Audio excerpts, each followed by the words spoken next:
Spaghetti alla Scarpariello from Naples with love.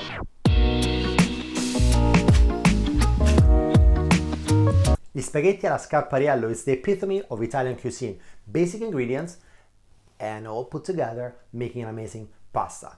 This dish originates from Naples, specifically the Spanish Quarters. And you may remember, Spanish Quarters, I've heard this before. It's because it's the same place where the puttanesca was born. So it's a very creative part of the world where they make some pretty good food. So the ingredients are simple. We got our tomatoes, our pasta, garlic, chili, pecorino, Parmigiano Reggiano, and basil. And as always, we start by infusing the extra virgin olive oil that is going to be the base for our sauce. Extra virgin olive oil from Passo della Palomba. Our garlic, we're just going to peel it in the oil, and the garlic, we're going to keep it whole so that once it has infused the oil, we get to remove it. On the fire, low heat, because we infuse in low heat, otherwise we burn everything, and we start preparing the chili. So this is a slightly spicy dish. So you take your chili, and depending how spicy or not you want it, you just chop it up. Just give it a taste, make sure that you're happy how spicy the chili is. And the chili burns faster than the garlic. So when you have to use chili and garlic, start with the garlic. After a couple of minutes, you add the chili, and that's what we're gonna do. And then we add the chili. While this infuses, we get to prepare the cherry tomatoes. We don't really need to do much with it because as they cook, they're gonna disintegrate, so just cut them in half. And as always, with these recipes, there is a story that goes behind it. And the Scarpari used to be the old shoe repair people that used to live and work in Naples. And often at that time, people didn't really have the money to pay cash for the repairs for the shoes. So what they used to give is gift to the shoemakers, shoe repairs. So they used to give them tomatoes because in Naples, they make the most amazing tomatoes. They would give garlic, they would give pasta, they would give cheese. So this is the pasta that the Scarpari they used to make with the things that they were given. So like many of the Italian food, they are humble origins. It's all about people trying to live the best way they could with what they had. And in the meantime, eat some wonderful pasta. Now we get to add our tomatoes. And we're gonna keep it at medium heat for about 20 minutes. What's gonna happen is that the tomato is gonna soften up and will shed the skin. So here's a bit of a debate. What do you do with the skin? We could have slightly blanched them at the beginning and removed the skin at the outset. I don't like doing that because I think the skin adds a ton of flavor. So I love to have the skin on the tomatoes as we cook them. Personally, I don't mind eating the pasta, the sauce with the skin on. I can see some people wanting to remove it, and I'm going to show you what's the best way of doing it, which is using this thing. Not sure if you've ever seen one of these.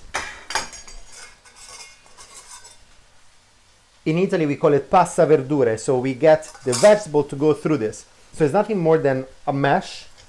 You put on this thing, like that, and you clip on the other side. And when you turn this, like that, you're gonna get the tomato coming down, and here, the seeds, the skin is gonna be captured. So that's what we're gonna do, totally optional, you don't have to do it, but if you got, for instance, fussy kids like I do, it's a good way of doing it. This is a quick pasta, so we put the water to boil. We're gonna add some basil leaves for great fragrant flavor. And you just get to stir them from time to time. We prepare the cheese. Here we want to have 50-50 ratio of Parmigiano Reggiano and Pecorino Romano. Always try to use a grater that does really, really fine grains because you want this to then melt in the sugo together with the pasta water towards the end. Now take away the garlic. Off with the heat, and now we get to use our little gadget. So careful not to burn yourself. We're gonna throw our sauce inside. And now we turn and we let the magic happen. Our sauce comes down and all the skin and everything else remains at the top. And after a little bit of turning, you're just left off with the skin and the seeds, the stuff we don't like. Use a spoon just to take away the rest of the sauce because that's the stuff we want. And the end result is this liquid sauce, no skin, very few seeds. Back in our wok, And we'll just let it cook for another 5 minutes. Always wait for a rolling boil on the water. Salt, pasta. Push it in. And we're gonna take it out 2 minutes before it's fully cooked to cook it in the sauce. Pasta into our sugo. Let's carry some water with us. We're gonna add it anyway. And as you know, the water and the starch within the water is gonna give us an extra creaminess to our sauce.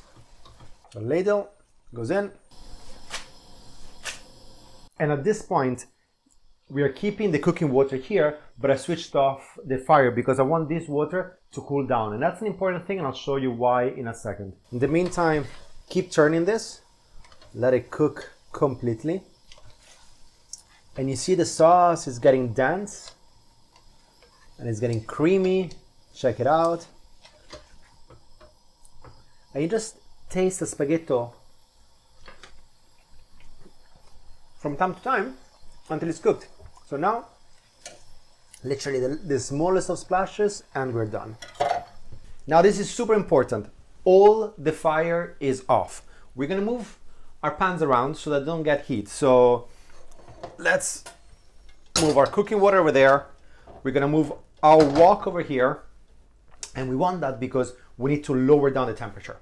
So this is too hot right now in the middle. This is gonna be a little bit cooler. And it's because we're gonna add the cheese. I don't know if you guys watched recently the episode from Babish Botched when he tried to do cacio e pepe and he kept putting in the cheese and it kept being stringy. The reason is that if the heat is too high and you add the cheese is gonna string. And that's not what you wanna do. What you wanna do is that you want the cheese to melt, to be incorporated in your sauce and add that, cheesy, creamy nuttiness flavor. You don't want to go for a bite and have this string coming out of your mouth. So this is getting cooler. We're gonna add some of our cheese here. This is our Pecorino and Parmigiano mixture we did before. Don't let it jump at this point. Just mix it with tongs or with, thing like this. Because if you let the pasta jump, you're just gonna, all the cheese together, you're just gonna crumple it up. It's just not gonna work out. As you add the cheese, of course, the sauce becomes more dense and you balance it with some cooking water, which by this time has cooled down a little bit. And you're beginning to create this creaminess in your pasta. And it's basically exactly the same concept for when you make cacio e pepe. Is this dance between cheese and pasta water to create the emulsion. So again, a little bit of cheese. We let it melt. See, it's not stringy, it's mixing with our sauce, but it's becoming a bit dense. And again, splash of water. And so on until you use all the cheese in the recipe.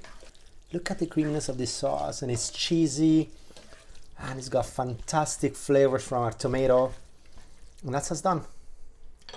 This is us completed. So we get to plate it up. We can add some basil, maybe a little bit more Parmigiano at the top, and it's gonna be amazing. So let's do it.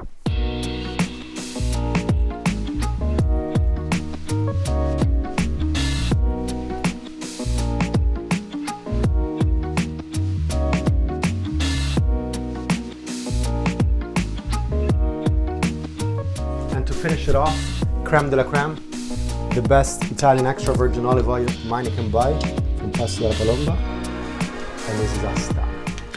And you know this is gonna be good, right?